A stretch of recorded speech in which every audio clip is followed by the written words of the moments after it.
AP liquor కుంభకోణం కేసులో A4 నిందితుడిగా ఉన్న వైసీపీ ఎంపీ మిథున్ రెడ్డిని పోలీసులు రాజమండ్రి సెంట్రల్ జైలుకు తరలించారు. విజయవాడ ఏసీబీ కోర్టు ఆయనకు ఆగస్టు 1 వరకు రిమాండ్ విధించింది.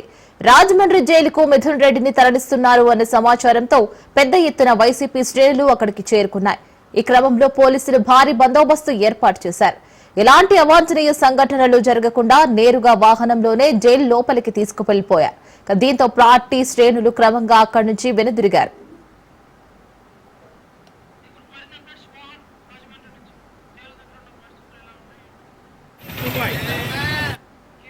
దీనికి సంబంధించి పూర్తి డీటెయిల్స్ మా ప్రతినిధి మోహన్ అందిస్తారు from Rajahmundry. Mohan, so president Mithun Reddy జైలుకు పంపించేశారు. అక్కడ వైసీపీ కార్యకర్తలు కానివ్వండి, ఎక్కువ మంది ప్రజలు కూడా అక్కడ గుమిగూడారు. పరిస్థితి ఏ విధంగా ఉంది అక్కడ? మనం ముందు నుంచి చెప్పుకున్నట్లే ఏదైతే లిక్కర్ స్కామ్ లో A4 గా ఉన్నటువంటి మిథున్ రెడ్డిని రాజమండ్రి సెంట్రల్ జైలుకి తరలించారు కొద్దిసేపటి క్రితమే. ఈ నేపథ్యంలో మొత్తం ఇక్కడ పూర్తిగా వైఎస్ఆర్సీపీ నాయకులు, కార్యకర్తలు, మొత్తం ఇన్ఛార్జీలు అందరూ కూడా ఒక్కసారిగా సెంట్రల్ జైలు వద్దకు గుమిగూడడంతో పూర్తిగా అక్కడ పోలీసులందరూ కూడా ఏం చేయాలో తెలియని పరిస్థితి ఒక్కసారి నెలకొంది. అయితే అనంతరం తేరుకున్నటువంటి పోలీసులందరూ కూడా భారీ బందోబస్తు నడుమ మిథున్ రెడ్డి కాన్వాయ్ ని సెంట్రల్ జైలు లోపలికి తరలించారు. అయితే అక్కడే భీష్మించి కూర్చొని మిథున్ రెడ్డి అరెస్టు అక్రమం అని చెప్పేసి కూర్చున్నటువంటి నాయకులను పంపించడానికి మాత్రం పోలీసులు నానాయాత్ర పడ్డట్టు తెలుస్తుంది. ఇక్కడ మనం చూసుకోవచ్చు, పూర్తిగా ప్రస్తుతానికి అయితే మాత్రం మిథున్ రెడ్డి కాన్వాయ్ లోపలికి వెళ్ళిన తర్వాత కొంత ఇక్కడ పరిస్థితి అనుకూలంగానే ఉందని చెప్పుకోవాలి. ఎందుకంటే పూర్తిగా పోలీసులు కంట్రోల్ చేశారని చెప్పుకోవాలి. నాయకులు కూడా కొంతమంది ఇంపార్టెంట్ నాయకులందరూ కూడా ఎవరికి వారు వెనక్కి వెళ్ళిపోయారు. పూర్తిగా కొంతమంది కార్యకర్తలు మాత్రం ఇంకా అక్కడ ఉన్నారు. అయితే పూర్తి బందోబస్తు ఏర్పాటు అయితే చేశారు. ఎందుకంటే మిథున్ రెడ్డికి గతంలో ఇక్కడ ఉభయ గోదావరి జిల్లాల ఇన్ఛార్జ్ చేసినటువంటి వైఎస్ఆర్సీపీ అధికారంలో ఉన్నప్పుడు కూడా మిథున్ రెడ్డి ఇక్కడ గోదావరి జిల్లాల రీజనల్ కోఆర్డినేటర్ గా పనిచేసిన నేపథ్యంలో మొత్తం అందరికీ కూడా చిరపరిచితుడు.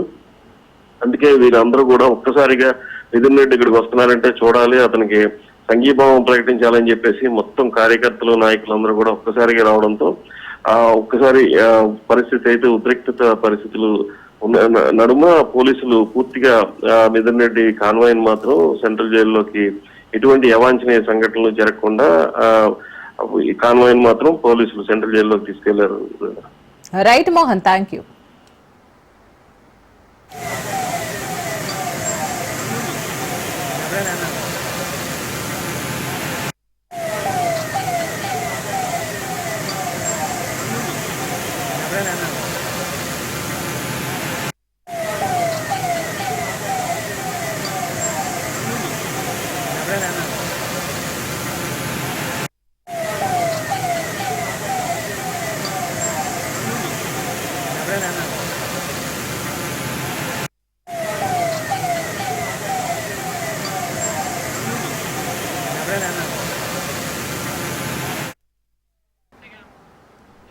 రాయడానికి వీలు నిన్నట్టుగా బూతులు తిడుతూ ఆర్కే రోజా వ్యక్తిత్వ వాహనానికి టీడీపీ ఎమ్మెల్యే గాలి భానుప్రకాష్ పాల్పడ్డారు.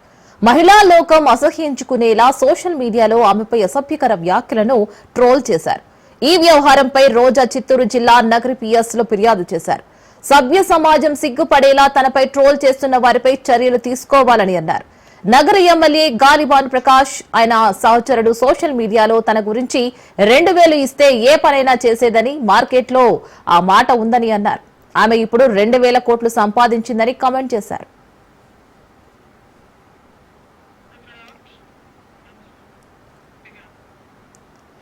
ఎవరైనా ఇంత నీచంగా మాట్లాడతారా అని ఆమె ప్రశ్నించారు.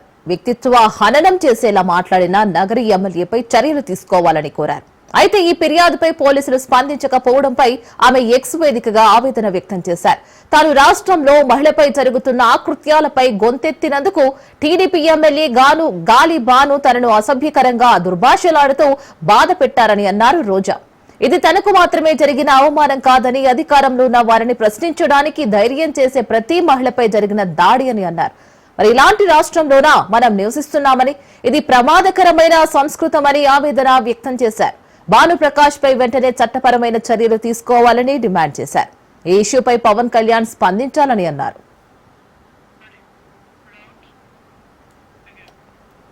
ఇక ఇదే అంశానికి సంబంధించి మరింత సమాచారం మా ప్రతినిధి కిరణ్ అందిస్తారు. రెడ్డి ఏదైతే బాబు షూరిటీ మోసం గ్యారంటీ అనే కార్యక్రమం నిర్వహించారో ఇందులో భాగంగానే ప్రతి ఒక్క నియోజకవర్గంలో ఇప్పటికే అన్ని నియోజకవర్గాలుగా నాయకులందరూ కూడా తమ నియోజకవర్గంలో ఈ కార్యక్రమాన్ని చేపట్టారు. అందులో భాగంగానే నగర నియోజకవర్గంలో ముఖ్యంగా మాజీ మంత్రి రోజా గారు ఈ కార్యక్రమాన్ని చేపడుతున్నారు. మనతో పాటు ప్రస్తుతం మాజీ మంత్రి ఆర్కే రోజా గారు ఉన్నారు. మేడం అడిగి మరిన్ని విషయాలు తెలుసుకునే ప్రయత్నం చేస్తాం. మేడం చెప్పండి మేడం, ఇప్పటికి ఏడాది పాలన కూటమి ప్రభుత్వం పాలన వచ్చింది, ఇచ్చిన హామీలన్నీ కూడా నెరవేర్చలేదంటూ కూడా మీరు ఇంటింటికి వెళ్తున్నారు. ఎలా ఉంది మేడం, ఏం చెప్తున్నారు? ఈరోజు చంద్రబాబు నాయుడు ప్రతిసారి అధికారంలో రాకముందు నేను మారిపోయాను, ఇక నుంచి చెప్పినవన్నీ చేస్తాను అనటం, అధికారంలోకి వచ్చాక ఓట్లేసిన ప్రజల్ని వెన్నుపోటు పొడుస్తాడు, పార్టీలో ఉన్న వాళ్ళని వెన్నుపోటు పొడుస్తాడు. ఇప్పుడు కూడా 4వ సారి అదే కార్యక్రమం చేయడం జరిగింది. నేను వస్తే జగన్మోహన్ రెడ్డి గారు ఇచ్చేటివన్నీ ఇస్తాను, అవి కాకుండా 143 అంశాలు ఏవైతే మేనిఫెస్టోలో పెట్టానో వాటిని, అలాగే సూపర్ 6 ని కూడా నేను ఇస్తాను అని చెప్పి నమ్మబలికి ఈరోజు పవన్ కళ్యాణ్ ఆయన సంతకం చేసి ఉమ్మడి మేనిఫెస్టోని రిలీజ్ చేసి అధికారంలోకి వచ్చాక ఎలా అందరినీ మోసం చేశాడో మనం చూసాం. మహిళల్ని, విద్యార్థుల్ని, నిరుద్యోగుల్ని, మహిళల్ని ఎవరిని వదిలిపెట్టకుండా అందరినీ మోసం చేశారు. సో ఈ రోజు ప్రజలంతా తిరగబడి వెన్నుపోటు దినం చేసిన రోజు ఏ విధంగా రోడ్ల మీదకి వచ్చారో చూశారు. ఆ దెబ్బతో ఈ రోజు వాళ్ళు ఏం చేస్తున్నారు, సుపరిపాలన తొలి అడుగు అంటూ పెట్టారు. ఎవరింటికైనా మీరు వెళ్ళి ప్రశ్నలు అడుగుతున్నారా? తెలుగుదేశంలో ఒక ఇంట్లో నించొని వెళ్తున్నారు. మేము అడుగుతున్నాం, మీకు దమ్ము ధైర్యం ఉంటే మమ్మల్ని పిలవండి, మీ మేనిఫెస్టో ఎత్తుకురండి, మా మేనిఫెస్టో ఎత్తుకొస్తాం. గత 5 ఏళ్లలో మేము చెప్పింది చేశామా లేదా, ఆ కుటుంబంలో అర్హత ఉన్న వాళ్ళకి ఈ రోజు ఈ సంవత్సర కాలంలో మీరు ఇచ్చిన మేనిఫెస్టోలో అర్హత ఉన్న వాళ్ళకి ఇచ్చారా లేదా అనుకుంటే తెలిసిపోతుంది కదా మీరు మోసం చేశారా లేదా అనేది. అండ్ రెండోది మీరు చూస్తే భానుప్రకాష్ గారు ప్రజలకి ఏమీ చేయకుండా, గత 5 ఏళ్లలో కరోనాలో ప్రజలకు అందుబాటులో లేకుండా, కార్యకర్తలకు అందుబాటు లేకుండా, ఈ రోజు ఒక సుడిగాలిలో వాళ్ళు ఎలాగో గాలిలో గెలిచిపోయి ఈరోజు చాలా ఎక్కువ మాట్లాడుతున్నాడు. ఆయన తెలుసుకోవాల్సింది ముద్దు కృష్ణనాయుడు కొడుకు అని చెప్తే తప్ప భానుప్రకాష్ ఎవరికో తెలీదు. కాబట్టి నువ్వు లోకేష్ కన్నా నేను సరిపోతాను రోజా అంటే నవ్వుతారు జనం. ఈరోజు లోకేష్ కాదు, వాళ్ళ నాన్న నాతో పోటీకి రావాలి. ఎందుకంటే మీరు తెలుసుకోవాల్సింది, చంద్రబాబు నాయుడు నేను తెలుగుదేశంలో ప్రచారం చేయడానికి మొదటి రోజు వచ్చినప్పుడు చంద్రబాబు నాయుడు వ్యాన్ మీద నుంచే మాట్లాడాను గురువు గారైన శివప్రసాద్ గారికి. ఈ అమ్మాయి మంచి నాయకత్వ లక్షణాలు ఉన్నాయి, ఈ అమ్మాయి చాలా బాగా మాట్లాడుతుందని రాష్ట్రం అంతా తిప్పి ప్రచారం చేసుకుని ఆ రోజు ముఖ్యమంత్రి అయిన వ్యక్తి చంద్రబాబు నాయుడు. ఆయనకు తెలుసు ప్రజల్లో నాకు ఎంత విలువ ఉంది, నా మాట ఎంత విలువ ఉందని. ఈరోజు గాల్లో గెలిచిపోయి ఏది పడితే అది మాట్లాడితే అధికార అహంకారంతో పోలీసులు అండగా ఉన్నారని నీ ఇష్టానికి చేస్తున్నావేమో. నువ్వు 1 టైం ఎమ్మెల్యే, నిన్ను ఇప్పుడు గెలిపించుకునేదే ఎక్కువని నీ పార్టీ వాళ్ళే నెత్తి నోరు కొట్టుకుంటున్నారు. ఆ విషయం తెలుసుకో. ఈ రోజు నియోజకవర్గంలో సంవత్సరం అవుతున్న ఒక్క అభివృద్ధి కార్యక్రమం చేయకుండా ఈ రోజు ఈ పార్టీ నుంచి వెళ్ళిన దొంగలతో ప్రెస్ మీట్లు పెట్టి నన్ను తిట్టిస్తే భయపడిపోతాం అనుకుంటున్నావా? నేను ఏం అభివృద్ధి చేశానో ఈ 5 మండలాల్లో నువ్వు వస్తే, నేనైనా వస్తే, నా కార్యకర్త అయినా వస్తాడు, చూపిస్తాడు. నీ కళ్ళకు కనిపించకపోతే ఆపరేషన్ చేసుకొని వచ్చి చూడు. ఈరోజు NH అయినా, రైల్వే అయినా, గుళ్ళైనా, అలాగే బళ్ళైనా, అలాగే పార్కులైనా, అలాగే ఎలక్ట్రిక్ క్రిమినేషన్ శ్మశానాలైనా, కాలేజీలైనా, ఏవైనా కూడా మీ నాన్న చేయలేకపోయాడు, నువ్వు చేయలేవు నేను చేసినట్టుగా. ఎక్కడైనా కూడా నేను సవాల్ విసరగలను. నేను చేయలేదు అని నువ్వు ప్రూవ్ చేయగలవా? ఆ ప్లేస్కి వచ్చి నించొని చెప్పగలవా? కాబట్టి నోరు అదుపులో పెట్టుకో. 2000కి ఏదైనా చేస్తుంది. 91 నుంచి హీరోయిన్ గా ఉన్నా, కాలేజ్ నుంచి డైరెక్ట్ గా సినిమాకి వచ్చాను, 150 సినిమాలు చేశాను, టీవీలో నంబర్ 1 షోలు చేశాను. 34 సంవత్సరాల ఇండస్ట్రీలో నా కష్టార్జితంతో అటు సినిమా రంగంలో ఇటు పాలిటిక్స్ లో పేరు, డబ్బు, ఫేమ్ సంపాదించుకున్నా. మీలాగా నాన్న పేరు చెప్పుకొని, అమ్మచ్చి పేరు చెప్పుకొని ఇక్కడ చెట్లో కాయలు అమ్ముకునే రకం మేం కాదు. ఇంకొకసారి కనుక పిచ్చి పిచ్చి మాటలు మాట్లాడితే మర్యాద దక్కదు. ఎందుకు మేడం బండారు సత్యనారాయణ కావచ్చు, మరి భానుప్రకాష్ కావచ్చు, ఎవరైనా రోజానే టార్గెట్ గా ఎందుకు చూస్తున్నారు? ముఖ్యంగా ఎందుకు మీ మీద ఒక అంతమంది? మగ అహంకారం కొవ్వెక్కి కొట్టుకోవడం అంటారు. ఈరోజు నేను ఒకటే అడుగుతున్నా, బండారు సత్యనారాయణ ఎందుకు మాట్లాడాడు? చంద్రబాబు నాయుడిని మెప్పు కోసం మాట్లాడాడు. అలాంటి ఎదవల్ని చంద్రబాబు నాయుడు పార్టీ నుంచి సస్పెండ్ చేయాలి, వాళ్ళ మీద కేసులు పెట్టి వాళ్ళని లోపలేయాలి. వెయ్యడు, ఇంకా దగ్గరుండి లోకేష్ మాట్లాడిస్తాడు. కానీ వాళ్ళ పార్టీలోకి వైఎస్ఆర్సీపీ నుంచి వెళ్ళిన ప్రశాంతి గారిని ఎవరో ఏమో అన్నారని ప్రతి ఒక్కరూ ప్రెస్ మీట్లు, హోంమంత్రితో సహా డిస్కషన్లు, ఆయన అరెస్ట్ చేయాలని కేసులు, ఎఫ్ఐఆర్లు, కోర్టుకు వెళ్తారు. మరి ఈ రోజు ఆమె మహిళ అయితే మేము మహిళ కాదా? మరి మమ్మల్ని అన్నవాడి మీద ఎందుకు కేసులు పెట్టలేదు? ఎందుకు వాడిని పార్టీ నుంచి సస్పెండ్ చేయలేదు? కాబట్టి చంద్రబాబు నాయుడు ద్వంద్వ వైఖరి ఇక్కడ మనం అర్థం చేసుకోవాలి. ఆయన జరగకపోయినా జరిగిందని ఏడిచి ఏ విధంగా అసెంబ్లీ బయట యాక్టింగ్ చేశాడో మనం చూసాం. కానీ మాకు జరిగినా కూడా చూసి చూడనట్టు హోంమంత్రి గారు, చంద్రబాబు నాయుడు గారు, పవన్ కళ్యాణ్ గారు ఉంటారు. దీనికి మహిళలు ఖచ్చితంగా వీళ్ళకి బుద్ధి చెప్తారు రాబోయే లోకల్ బాడీ ఎలక్షన్స్ లో. నన్ను విమర్శిస్తే నేను అర్థమయ్యే విధంగా కూడా రోజాకి చెప్పాల్సి వస్తుందని చెప్పేసి కూడా భానుప్రకాష్ ఉంటాను. దానికి మీరేమంటారు? ముందు మీ మమ్మీకి, మీ తమ్ముడికి, మీ చెల్లెలకి అర్థమయ్యేలాగా చెప్పు. మీ నాన్న ఎందుకు చనిపోయాడు, మీ అమ్మ మీ తమ్ముడు నేను ఎందుకు అసహించుకుంటున్నారో వాళ్ళ దగ్గర పోయి మాట్లాడుకో. ఆ తర్వాత నా దగ్గరకు వద్దు.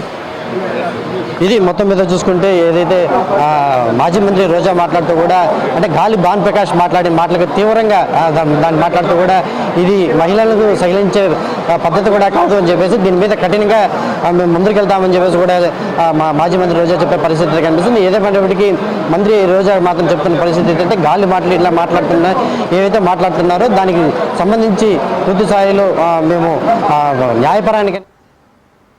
హైదరాబాద్ దుండిగల్ మున్సిపాలిటీ పరిధి సింహపురి కాలనీ వాసులు ధర్నా చేపట్టారు. డ్రైనేజీ మొత్తం కాలనీ పక్కనే ఉన్న కుంటలోకి చేరి దుర్వాసన, దోమలతో ఇబ్బంది పడుతున్నామని ప్లకార్డులు పట్టుకుని నిరసన వ్యక్తం చేశారు.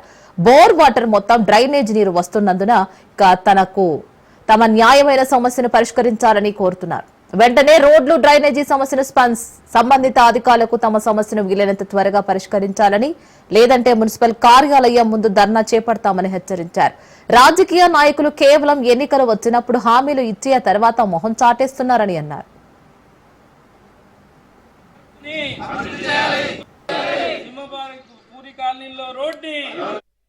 సాంబరంలో జరుగుతుంటే మా కాలనీ చూస్తే ఈరోజు చాలా ఇబ్బందులు పడి రోడ్డు మీదకి వచ్చాం. ఇప్పుడు మీరు చూస్తే దాదాపు 200-300 మంది ఈరోజు రోడ్డు మీదకి వచ్చాం. దీనికి ప్రధాన కారణం ఏంటంటే మా ఈ బౌరంపేట సింహపురి కాలనీకి సంబంధించి రోడ్లు కానీ డ్రైనేజ్ కానీ పెద్ద సమస్య. ఇక్కడ అన్న వచ్చారు, చూశారు, పర్యవేక్షించారు. దీనికి సంబంధించి గత 3-4 ఏళ్లు బట్టి లోకల్ నాయకుల్ని, ఎమ్మెల్సీ గారిని, ఎమ్మెల్యే గారిని, అలాగే అఫీషియల్స్ని, కమిషనర్ గారిని అందరితో చుట్టూ తిరుగుతున్నాం. ఎన్నోసారి వినతిపత్రాలు ఇచ్చాము. ఇక్కడ లోకల్లో రోడ్లు కూడా గజానికి ఇంత చొప్పున వేసుకొని మేము స్వయంగా కాలనీ వాసులు రోడ్లు వేసుకున్నాం, డ్రైనేజీలు వేసుకున్నాము, రోడ్లు వేసుకున్నాం. అలాగే ఇప్పుడు ఈరోజు ప్రధాన సమస్య ఏంటంటే డ్రైనేజు. ఇక్కడ సింహపురి కాలనీ దాదాపు 3 ఎకరాల చెరువు ఉంది. ఈ చెరువు మొత్తం కూడా డ్రైనేజ్తో నిండిపోయి చుట్టుపక్కల కాలనీలో కంటామినేటెడ్ అవుతుందండి వాటర్. పిల్లలకు కూడా అన్ని రకాల ఆరోగ్య సమస్యలు వస్తున్నాయి. ఇక్కడ ఆడవాళ్ళు కానీ, పిల్లలు కానీ, పెద్దలు అందరూ కూడా చాలా ఇబ్బంది పడుతున్నారు. దయచేసి మరొకసారి ఈ డ్రైనేజ్ సమస్యని పరిష్కరిస్తారని ఆశిస్తున్నాను. డ్రైనేజ్ సమస్య మెయిన్ వాటర్ స్టాగ్నేషన్ ఈ చెరువులో అవుతుందండి. ఈ చెరువు బైపాస్ చేయాలని గత సంవత్సరాలుగా మేము ఎమ్మెల్యే చుట్టూ, ఎమ్మెల్సీ చుట్టూ, కమిషనర్ చుట్టూ తిరుగుతూనే ఉన్నాం, రిప్రజెంటేషన్స్ ఇస్తూనే ఉన్నాం. వాళ్ళు అసలు పట్టించుకోవట్లేదు. వస్తున్నారు, చూస్తున్నారు, వెళ్తున్నారు తప్పితే చేస్తామంటారు, చేయట్లేదు. అర్జెంట్ ఇష్యూ ఏంటంటే ఇది ఇమీడియట్గా రిజాల్వ్ చేయకపోతే చాలా ఇది రైనీ సీజన్, అనారోగ్య సమస్యల బారిన పడే అవకాశం ఉంది. సింపుల్ అండి, ఇది జస్ట్ ఒక ఫర్లాంగ్ దూరం బైపాస్ చేస్తే ఈ చెరువు బైపాస్ అయిపోతుంది. నెక్స్ట్ ఇంకో చెక్కు ఉంటుంది, ఆకుంట బైపాస్ చేస్తే ఈ ఎంటైర్ ఏరియాలో ఇష్యూ రిజాల్వ్ అవుతుంది.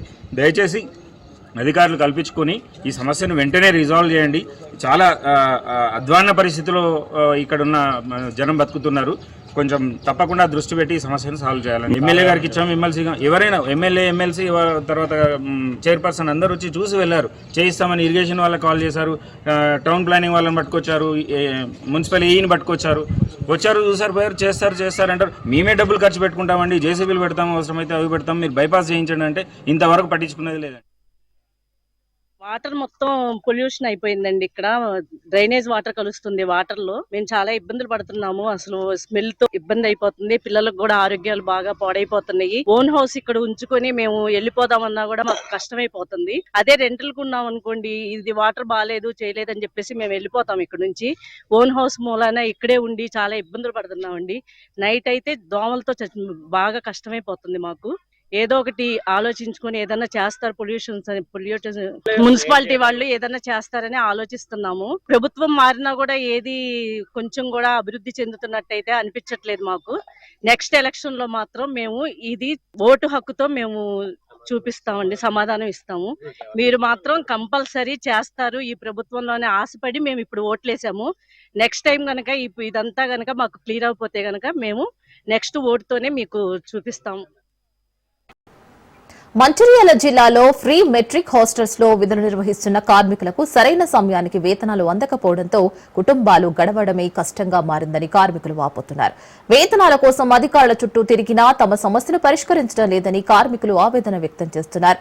ఫ్రీ మెట్రిక్ హాస్టల్స్ లో కార్మికుల సమస్యలపై మరింత సమాచారాన్ని మా ప్రతినిధి అరుణ్ కుమార్ అందిస్తారు. నిర్వహిస్తున్నటువంటి కార్మికులకు గత 7 నెలల నుండి వేతనాలు లేకపోవడంతో కూడా తీవ్ర ఇబ్బందులు ఎదుర్కొంటా ఉన్నారు. కుటుంబాలు గడవడమే ఇబ్బందిగా మారిందంటూ కూడా ఆవేదన వ్యక్తం చేస్తున్నటువంటి పరిస్థితిగా దీనికి సంబంధించి మన దగ్గర కొంతమంది ఫ్రీ మెట్రిక్ హాస్టల్లో విధులు నిర్వహిస్తున్నటువంటి కార్మికులు నిజంగా వీలు పడుతున్నటువంటి ఇబ్బంది ఏంది, ప్రభుత్వాన్ని ఏం డిమాండ్ చేస్తున్న విషయాలు చేసుకున్నటువంటి ప్రయత్నం చేద్దాం. చెప్పండి ఏంది మీ ప్రధానంగా మీ సమస్య ఏంది అసలు పరిస్థితి? సార్ మాకు 8 నెలలు అవుతుంది జీతం రాక, ఇప్పుడు 8 నెలలు అవుతుంది జీతం రాక, ఎట్లా బతకాలి సార్? మరి జీతం కూడా ఇస్తలేదు, బడ్జెట్ ఇస్తలేదు, నెలకు ఈ పిల్లలు ఫీజు కట్టక కిరాయి కట్టక ఇబ్బంది పాడైతున్నాం మేము. మరి మేము అడిగేది కండక్ట్ తీసేసి మొత్తం ఆయన జీతం ఇచ్చినట్టే చేస్తే అయిపోతాయి. గవర్నమెంట్ ఈ కాంట్రాక్టర్ తీసేయండి సార్. మీరు చెప్పండి, మీరు ఎటువంటి ఇబ్బందులు ఎదుర్కొంటున్నా? 7 నెలల నుంచి కూడా వేతనాలు రావడం లేదని తెలుస్తా ఉన్నది. కుటుంబాలు ఎట్లా గడుస్తా ఉన్నాయి? అసలు కుటుంబాల పరిస్థితి ఏంది? కుటుంబాల పరిస్థితి చాలా ఘోరంగా ఉంది సార్, ఘోరంగా ఉంది. అసలు ఫీజులు కట్టలేక ఇబ్బందులు పడుతున్నాం. ఇంటి పరిస్థితి కూడా అసలు అందరికి సొంత ఇల్లు ఏమి లేవు సార్, అందరు రెంట్కు ఉండాలా, రెంట్కుంటే రెంట్ కట్టలేక పరిస్థితిలో ఉన్నాం. రెంట్ కట్టకపోతే కూడా ఇంట్లో ఉండనివ్వడానికి కూడా ఛాన్స్ లేదు. కానీ ఇల్లు లేకపోతే సార్ డ్యూటీలు చేయడం కూడా కష్టమే, రావడం పోవడం కూడా కష్టమే. అందుకనే జీతాలు కంటిన్యూగా నెలకు రావడానికి చెప్తున్నా సార్. దీనికి సంబంధించి మన దగ్గర మరో కార్మికులు బ్రదర్, మీరు చెప్పండి, మీరు ఎటువంటి ఇబ్బంది ఎదుర్కొంటున్నారు? చేసిన పరిస్థితి ఎట్లా ఉంది? గత జనవరి నుంచి జీతాలు రావడం లేదు. మాకు ఇల్లు కట్టడానికి ఇబ్బంది ఉన్నది, పిల్లలకు ఫీజులు కట్టాలన్నా ఇబ్బంది ఉన్నది. అవుట్ సోర్సింగ్ అంటే హీనంగా చూస్తాం సార్. ఈ అవుట్ సోర్సింగ్ విధానం తీసేసి మాకు పర్మనెంట్ చేయకుండా నెల వేతనం ఇచ్చితే మాకు బాగుంటామని మేము కోరుకుంటున్నాం సార్. అంటే 8 నెలలు అంటున్నారు, మరి అధికారుల దృష్టికి ఏమైనా తీసుకువెళ్ళి అధికారులను సంప్రదిస్తే ఏం చెప్తా ఉన్నారు? అధికారులు 5 నెలల నుంచి బడ్జెట్ వచ్చినా ఈ సార్లు చేయలేక అది మళ్ళీ రిటర్న్ బిల్లు రావడం, ఈ సరిగా సార్లు పట్టించుకోవడం లేదు. ఏ సార్ మమ్మల్ని పట్టించుకోవడం లేదు, వార్డన్ సార్ కానీ హెచ్డబ్ల్యూ కానీ డీడీ కానీ ఎవ్వరు పట్టించుకోవడం లేదు. మా జీతాలు పెండింగ్ ఉన్నాడు, ఆఫీసుకు పోగటం మళ్ళీ మా గురించి ఏ ఒక్కసారి కూడా పట్టించుకోవడం లేదు. మా హీనంగా ఉన్నది సార్ మా పరిస్థితి. మాకు నెలకు జీతాలు అయితే మేము అంతే కోరుకుంటున్నాం సార్. రైట్ గా దీనికి సంబంధించి మన దగ్గర మరొక నాయకుడిని ఆయన తెలుసుకున్నాం. చెప్పండి, నిజంగా కూడా చాలా ఇబ్బందిగా ఎదుర్కొంటా ఉన్నారు తెలుసా? వేతనాలు లేకపోతే కుటుంబాలు గడవడం కష్టంగా మారింది అంటా ఉన్నారు. ఒక నాయకునిగా వాళ్ళకి సపోర్ట్ చేస్తున్నారు. మీరు నిజంగా కూడా ఏం చెప్పదలుచున్న ప్రభుత్వాన్ని ఏం డిమాండ్ చేస్తున్నారు? మంచిర్యాల జిల్లా ఫ్రీ మెట్రిక్ హాస్టళ్లలో పనిచేసే సుమారు 30-35 మంది కార్మికులకు గత 7 నెలలుగా, ఈ నెలతోని 8వ నెలలుగా వేతనాలు రాష్ట్ర ప్రభుత్వం చెల్లించడం లేదు. అసలు అవుట్ సోర్సింగ్ కార్మికులకు బడ్జెట్ ఇవ్వడమే 3 నెలలకు ఒకసారి ఇస్తారు. ఈ 3 నెలలకు ఇచ్చేటటువంటి బడ్జెట్ ని కూడా సరిగ్గా బిల్లులు చేయక ట్రెజరీలో నుంచి సంబంధిత శాఖ అధికారులకు బిల్లులు రిటర్న్ వచ్చినప్పటికీ ఆ శాఖ అధికారులు అలర్ట్ గా లేకపోవడం వల్ల ఇవాళ ఒక 30-35 మంది కార్మికులు నకనకలాడుతున్నారు. వేతనాలు లేకపోవడంతో వాళ్ళ ఇంటి కిరాయి కానీ, కిరాణా వస్తువులు కానీ, అదేవిధంగా స్కూల్ ఫీజులు కానీ, ప్రయాణ ఛార్జీలు కానీ, హాస్పిటల్స్ కానీ, ఇట్లా డిష్ బిల్లు, పాల బిల్లు, ఇట్లా నానా రకాల డబ్బులు కట్టుకోలేక ఇవాళ చాలా ఆర్థికపరమైనటువంటి ఇబ్బందులకు గురవుతున్నారు. కనుక ఈ ప్రభుత్వము ఈ బిల్లులు చేసే విధానాన్ని మార్చాలని, కలెక్టర్ అకౌంట్స్ నుంచి డైరెక్ట్ నెల వేతనాలు ఇవ్వాలని భారత కార్మిక సంఘాల సమాఖ్య డిమాండ్ చేస్తూ ఈ 8 నెలల వేతనాల పైన IFT ఆధ్వర్యంలో చాలా సీరియస్ గా పోరాటాలు చేస్తామని చెప్పేసి ఈ రోజు మేము చర్చించుకోవడం జరిగింది. ఖచ్చితంగా అవసరమైతే కలెక్టర్ ఆఫీస్ కావచ్చు, అదేవిధంగా కమిషనర్ ఆఫీస్ కావచ్చు, అవసరమైతే సెక్రటేరియట్ కూడా ముట్టడిస్తామని చెప్పేసి ఈ వర్కర్స్ తరఫున నేను తెలియపరుస్తున్నాం. రైట్ గా ఇదైతే కార్మికులతో పాటు నాయకులైతే తెలుపుతున్నటువంటి పరిస్థితి. ఏదైతే అధికారుల నిర్లక్ష్యంతోనే 7 నెలలుగా జీతాలు రావడం లేదైతే వేతనాలు రావడం లేదైతే వీళ్ళు ఆవేదన వ్యక్తం చేస్తున్నారు. ఇప్పటికైనా కూడా అధికారులు చొరవ తీసుకొని కూడా ప్రతి నెల కూడా వేతనాలు చెల్లించే విధంగా చర్యలు చేపట్టాలి. లేదంటే కూడా అసెంబ్లీతో పాటు సెక్రటరియట్ను కూడా ముట్టడించడానికి తాము సిద్ధమవుతామన్నట్టు కార్మికులు, అదేవిధంగా కూడా కార్మిక సంఘాల నాయకులు అయితే ప్రభుత్వాన్ని హెచ్చరిస్తున్నటువంటి పరిస్థితి. అరుణ్ కుమార్, రాజ్ న్యూస్, మంచిర్యాల జిల్లా.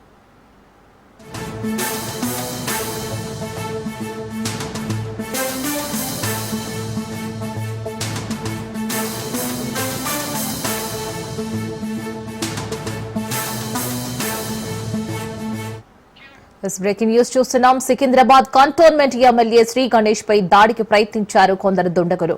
మణికేశ్వర్ నగర్ లో ఎమ్మెల్యేపై దాడికి యత్నించారు. పలహారం బండి ఊరేగింపులో శ్రీ గణేష్ పై దాడికి ప్రయత్నించారు.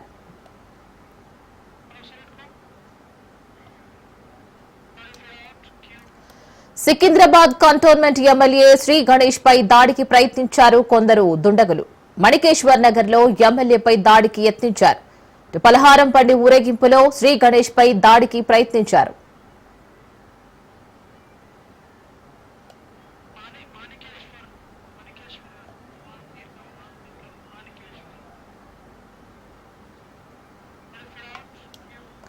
సికింద్రాబాద్ కంటోన్మెంట్ ఎమ్మెల్యే శ్రీ గణేష్ పై దాడికి ప్రయత్నించారు కొందరు దుండగులు.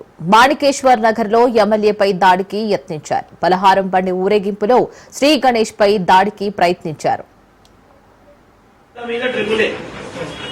అన్ని బండ్ల ట్రిపులే ఓడని ఒక బండ్ల ఇద్దరు ఒక బండ్ల ముగ్గురు ఉంటారు. అన్ని ఉన్న బండ్లన్నీ ముగ్గురే చేస్తున్నారు. అటు అటు బ్లాక్ చేసింది. అన్ని బండ్ల మీద ట్రిపులే అన్ని బండ్ల మీద ట్రిపులే ఓడని ఒక బండ్ల ఇద్దరు ఒక బండ్ల ముగ్గురు ఉంటారు. అన్ని ఉన్న బండ్లన్నీ ముగ్గురే చేస్తున్నారు. అటు అటు బ్లాక్ చేసింది. అన్ని బండ్ల మీద ట్రిపులే అన్ని బండ్ల మీద ట్రిపులే ఓడని ఒక బండ్ల ఇద్దరు ఒక బండ్ల ముగ్గురు ఉంటారు. అన్ని ఉన్న బండ్లన్నీ ముగ్గురే చేస్తున్నారు. అటు అటు బ్లాక్ చేసింది. అన్ని బండ్ల మీద ట్రిపులే అన్ని బండ్ల మీద ట్రిపులే ఓడని ఒక బండ్ల ఇద్దరు ఒక బండ్ల ముగ్గురు ఉంటారు. అన్ని ఉన్న బండ్లన్నీ ముగ్గురే చేస్తున్నారు. అటు అటు బ్లాక్ చేసింది. అన్ని బండ్ల మీద ట్రిపులే అన్ని బండ్ల మీద ట్రిపులే ఓడని ఒక బండ్ల ఇద్దరు ఒక బండ్ల ముగ్గురు ఉంటారు. అన్ని ఉన్న బండ్లన్నీ ముగ్గురే చేస్తున్నారు. అటు అటు బ్లాక్ చేసింది. అన్ని బండ్ల మీద ట్రిపులే అన్ని బండ్ల మీద ట్రిపులే ఓడని ఒక బండ్ల ఇద్దరు ఒక బండ్ల ముగ్గురు ఉంటారు. అన్ని ఉన్న బండ్లన్నీ ముగ్గురే చేస్తున్నారు. అటు అటు బ్లాక్ చేసింది. అన్ని బండ్ల మీద ట్రిపులే అన్ని బండ్ల మీద ట్రిపులే ఓడని ఒక బండ్ల ఇద్దరు ఒక బండ్ల ముగ్గురు ఉంటారు. అన్ని ఉన్న బండ్లన్నీ ముగ్గురే చేస్తున్నారు. అటు అటు బ్లాక్ చేసింది. అన్ని బండ్ల మీద ట్రిపులే అన్ని బండ్ల మీద ట్రిపులే ఓడని ఒక బండ్ల ఇద్దరు ఒక బండ్ల ముగ్గురు ఉంటారు. అన్ని ఉన్న బండ్లన్నీ ముగ్గురే. జగిత్యాల జిల్లాలో ఉద్యోగిని సెల్ఫీ వీడియో సంచలనంగా మారింది. తనకు భర్త లేడని ఇష్టం వచ్చినట్లు మాట్లాడుతున్నాడని డీసీపీ ఓ హరీష్ పై ఫిర్యాదు చేశారు. మానసికంగా వేధిస్తున్నాడని ఫిర్యాదులు పేర్కొన్నారు. జిల్లా బాలల సంరక్షణ శాఖ విభాగంలో పనిచేస్తున్న మహిళా ఉద్యోగిని కొన్ని రోజులుగా అధికారుల చుట్టూ తిరుగుతున్నారు. డీసీపీ ఓ హరీష్ పై జిల్లా కలెక్టర్ కు మంత్రి అడ్లూరి లక్ష్మణ్ కు ఫిర్యాదు చేసినా అతనిపై ఎలాంటి చర్యలు తీసుకోలేదని మనస్తాపానికి గురయ్యారు. కొన్ని నెలలుగా టీఏ డిఏ విషయంలో కూడా అవమానంగా మాట్లాడుతూ నన్ను ఎవరు ఏమీ చేయలేరని అన్నారు. చివరికి ఎవరి దగ్గరికి వెళ్లినా ఫలితం ఉండదని గ్రహించి సెల్ఫీ వీడియో ద్వారా తన సమస్యను సోషల్ మీడియాలో పోస్టు చేశారు. దీంతో జగిత్యాల జిల్లాలో ఈ పోస్టు సంచలనంగా మారింది. అధికారులపై చర్యలు తీసుకోవాలని జగిత్యాల వాసులు డిమాండ్ చేస్తున్నారు.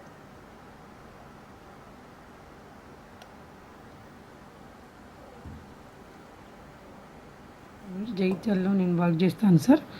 మా బాస్ వచ్చేసి హరీష్ సార్ డీసీపీఓ సార్. నన్ను జాయిన్ అయినప్పటి నుంచి ఒక విధంగా టార్గెట్ సార్. నేను 2021లో జాయిన్ అయినా సార్. నాకు ఇట్లా హస్బెండ్ లేడు సార్. అది ఏ విధంగానంటే ఆ విధంగా సార్ నన్ను ఒకటే రకంగా టార్చర్ సార్. ఎట్లా అంటే సార్ నేను జాయిన్ అయినప్పుడు 2021లో 8,000 సాలరీ ఉండే సార్.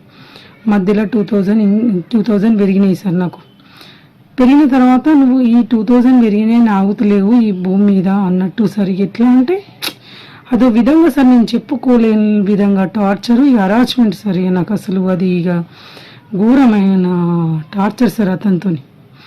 5 తర్వాత కూడా ఇంటికి వెళ్తే నువ్వు ఎవరు చెప్పాను, నువ్వు ఇప్పుడు రా ఆఫీస్కి సార్ ఇలా సార్. మళ్ళీ వచ్చేసి సార్ మొన్న రీసెంట్గా గొడవ ఇది ఆగుతలేవు అని అన్న తర్వాత కూడా సార్ రీసెంట్గా వచ్చేసి ఆఫీస్ ముందట సార్ టీఏడిఏల విషయంలో వచ్చేసి సార్ నాకు శాలరీ తక్కువ ఉందని వచ్చేసి కమిషనర్ మేడం వచ్చేసి దివ్య మేడం సార్, మాది central government sir, state government salary పెంచరాదన్న ఉద్దేశంతో దివ్య మేడం సార్ ఎఫ్టీఏ కింద వీళ్ళకు 5,000 ఇవ్వాలని మేడం అన్నారు సార్. అప్పుడు అది లెటర్ కూడా ఉంది సార్. నువ్వు ఎవరు చెప్పుకుంటావు చెప్పుకో, నీకు 5,000 నేను ఉన్నన్ని రోజులు ఇవ్వను, నువ్వేం చేసుకుంటావు చేసుకో అని సార్ ఇబ్బంది పెట్టడం. సార్ నేను టీఏడిఏల విషయంలో పోయి అడిగితే నీ ప్రూఫ్స్ ఏవి నువ్వు అవి తీసుకురా సార్, నా ఒక్కదానికే నా ప్రూఫ్స్ అందరిని అడుగుతున్నా, అందరితో నీకేం సంబంధం, నా ఇష్టం, నువ్వు ఎక్కడ చెప్పుకుంటావు చెప్పుకో అని సార్ ఈ విధంగా నన్ను చాలా రకాలుగా టార్చర్ సార్. నమస్కారం sir, district child protection unit జగిత్యాలలో నేను వర్క్ చేస్తాను సార్. మా బాస్ వచ్చేసి హరీష్ సార్ డీసీపీఓ సార్. నన్ను జాయిన్ అయినప్పటి నుంచి ఒక విధంగా టార్గెట్ సార్. నేను 2021లో జాయిన్ అయినా సార్. నాకు ఇట్లా హస్బెండ్ లేడు సార్, అది ఏ విధంగానంటే ఆ విధంగా సార్ నన్ను ఒకటే రకంగా టార్చర్ సార్. ఎట్లా అంటే సార్ నాకు నేను జాయిన్ అయిన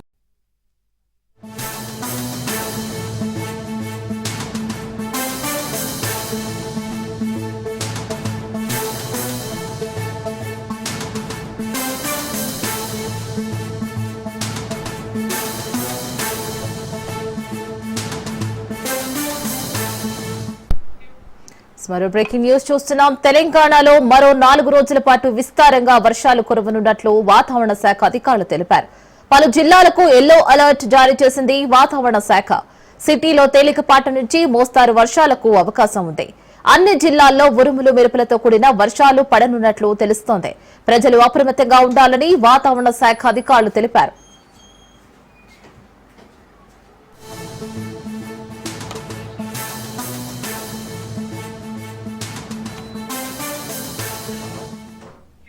తెలంగాణలో మరో 4 రోజుల పాటు విస్తారంగా వర్షాలు కురవనున్నట్లు వాతావరణ శాఖ అధికారులు తెలిపారు. పలు జిల్లాలకు ఎల్లో అలర్ట్ జారీ చేసింది వాతావరణ శాఖ. సిటీలో తేలికపాటి నుంచి మోస్తారు వర్షాలకు అవకాశం ఉంది. అన్ని జిల్లాల్లో ఉరుములు మెరుపులతో కూడిన వర్షాలు పడనున్నట్లు తెలుస్తోంది.